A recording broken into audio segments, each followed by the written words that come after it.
चलिए good morning. अपने look smart channel से यूट्यूब फेसबुक पेज पर 3 प्रमुख खबरों को लेकर आए हैं आपके साथ डॉक्टर बालेश्वर प्रसाद सारन छपरा से। सबसे बड़ी खबर, पहली समीक्षा जो बिहार में 2025 में जो चुनाव होने वाला है, पूरे समीक्षा प्रांत लुक स्मार्ट न्यूज़ चैनल ने पाया कि अब रामचंद्र प्रसाद सिंह पूर्व आईएएस जेडीयू के कद्दावर नेता, उन्होंने भी अब अलग से एक अपनी पार्टी की घोषणा कर दी।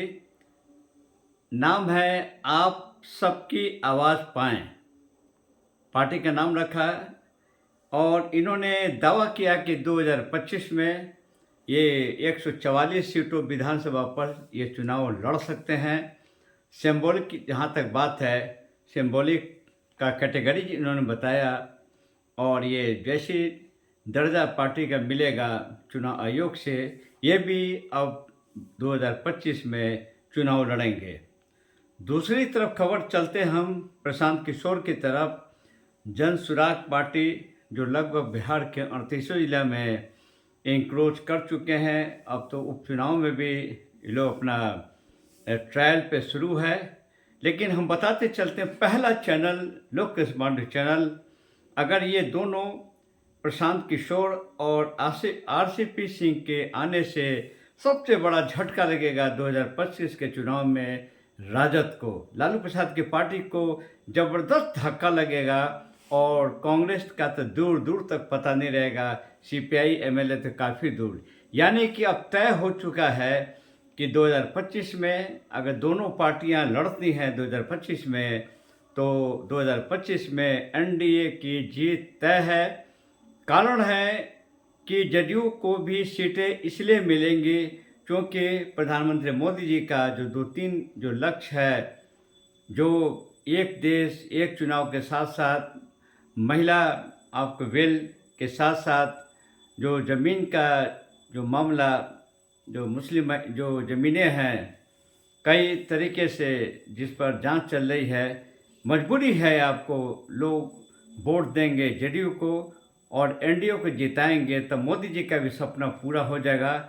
लुक स्मार्ट ने ये समीक्षा किया कि अब आरसीपी सिंह को चुनाव में कूदने से और प्रशांत किशोर के आ जाने से ऐसा लगता है कि राजद का पत्ता ही न साफ हो जाए 2025 में।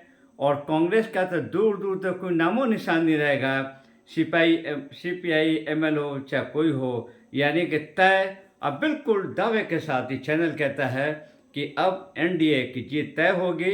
इसलिए जीत तय होगी क्योंकि आरसीपी सिंह भी आपको बीजेपी माइंडेड के हैं और अंदर से आपको कई कारणों से नीतीश जी के ना चाहते हुए भी इनका साथ देंगे।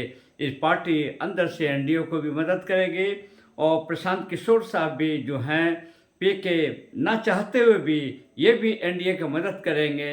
यानी ये जो पार्टियां दोनों को मदद करना, पॉजिटिव के आना, नतीजा कि राजद कांग्रेस अन्य दल भी दूर दूर तक का ऐसा ना हो कि पूरा कहीं कहीं पत्ता ही ना साफ हो जाए और 2025 में एनडीए की सरकार बनना तय है। पहली बार एडवांस डॉक्टर बालेश्वर प्रसाद के तरफ से अपने चैनल के माध्यम से। और दूसरी बड़ी खबर हमने उठाया है कि आज से गंगोत्री धाम का कपाट का दरवाज़ा बंद हो जाएगा। गंगोत्री धाम के जो कपाट शनिवार दोपहर आज 12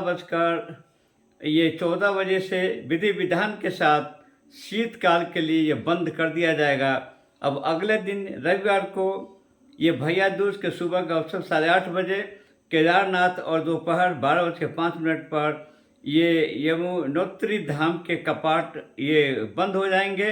अगले अब 6 महीना के वक्त ये गंगा यमुना और बाबा केदारनाथ के दर्शन, अब उनके शीतकालीन प्रवास यानी कि स्थल क्रमशः ये मुक्तिया, ये खरसाली और केशोर मंदिर ऊखी मठ में कर सकेंगे। और बद्रीनाथ धाम के कपाट 17 नवंबर तक बंद कर दिए जाएंगे।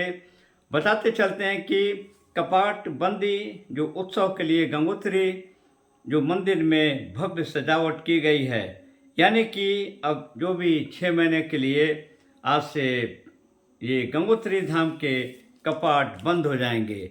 तीसरी बड़ी खबर लोक स्मार्ट चैनल ने उठाया है कि आश्चर्य कि इतने साल बीत गए और अभी तक सीबीआई जो सबसे बड़ी एजेंसी है, लेकिन सीबीआई जैसे एजेंसी अगर फेल होने लगे तो प्रश्न खड़ा होना स्वाभाविक रहता है। अगर सीबीआई के हाथ चूंकि बड़ी मछलियों तक तो पहुंच नहीं पा रही है, कुछ केसेस का हम जिक्र भी करना चाहेंगे।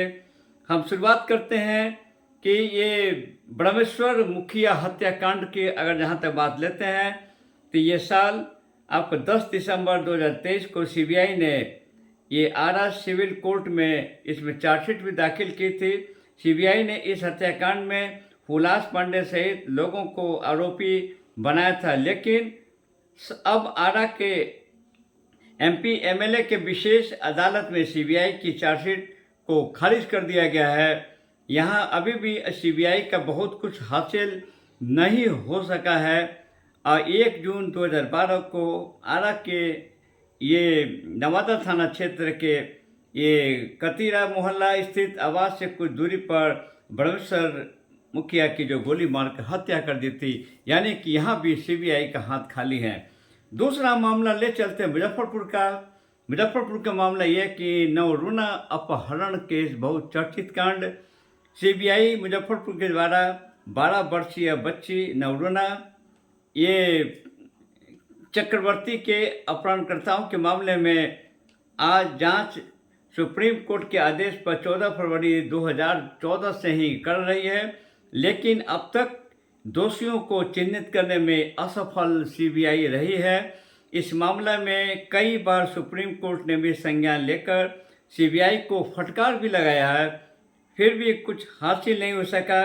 उल्लेखनीय कि 26 नवंबर 2012 को घर के सामने नाले से नवरुणा चक्रवर्ती की लाश मिली थी। और सबसे बड़ा फिर है तीसरा कांड लोक स्मार्ट चैनल ने उठाया है, लैंड फॉर जॉब मामला। जहाँ तक बात RJD supremo Lalu Prasad land for job मामले में सीबीआई ये सालों से जांच कर रही है, लेकिन अभी तक कुछ खास नहीं हो सका है। सीबीआई ने 18 मई 2022 को तत्कालीन रेल मंत्री, उनकी पत्नी, 2 बेटियां और अज्ञात लोक सेवकों अन्य लोगों को खिलाफ ये मामला जो दर्ज किया गया था। आरोप है कि 2004 से 2009 तक रेल मंत्री लालू प्रसाद ने विभिन्न आपको रेलवे जोन के ग्रुप डी पद पर उम्मीदवारों की नियुक्ति के बदले उन्होंने परिवार के सदस्यों के नाम पर भूमि स्थानांतरण के माध्यम से लगा लिया था, लेकिन अभी तक सीबीआई का फाइनल इसका जो रिपोर्ट क्लोज केस होना चाहिए अब नहीं हुआ। ये भी एक बिल्कुल एक सोचनीय का विषय है। फिर हम चलते हैं एक अंतिम केस, आयकर अफसर को बेल हो गई। सीबीआई ने 10 लाख के रिश्वत के मामले में आयकर विभाग के निलंबित प्रधान आयकर आयुक्त बिहार झारखंड संतोष कुमार सहित 5 आरोपियों को गिरफ्तार कर 26 अगस्त 2024 को किया था। केंद्रीय जांच आयोग ने एजेंसी ने इनके विरुद्ध 25 अक्टूबर को आरोप पत्र भी इसमें दायर किया था, लेकिन 4 दिनों के बाद ही 29 अक्टूबर 2024 को सीबीआई को विशेष कोर्ट ने निलंबित प्रधान आयुक्त बिहार झारखंड ये राजीव कुमार समेत जेल में बंद 5 लोगों को जमानत पर छोड़ने का ये आदेश दिया। ये लोक स्मार्ट चैनल ने 3 प्रमुख खबरों का जो आज न्यूज़ बनाया, और हम चाहेंगे कि सभी लोग इस न्यूज़ को प्रारंभिक रूप से प्रतिदिन जो हम 3 प्रमुख खबरों को लाते हैं दोनों चैनल पर, प्लीज़ देखें, समझें, समझाने का प्रयास करते हैं। इस तीनों प्रमुख खबरों पर आपका क्या कहना है आप शेयर कर सकते हैं आप, और रिक्वेस्ट करते हैं कि चैनल को आगे बढ़ाएं, चैनल को सब्सक्राइब करें। उम्मीद करते हैं कि आपको चैनल पसंद आएगा, क्योंकि यही एक ऐसा चैनल जो ग्राउंड लेवल का। चलिए फिर लगातार आपको दिन भर हम मिलते रहेंगे। जय हिंद।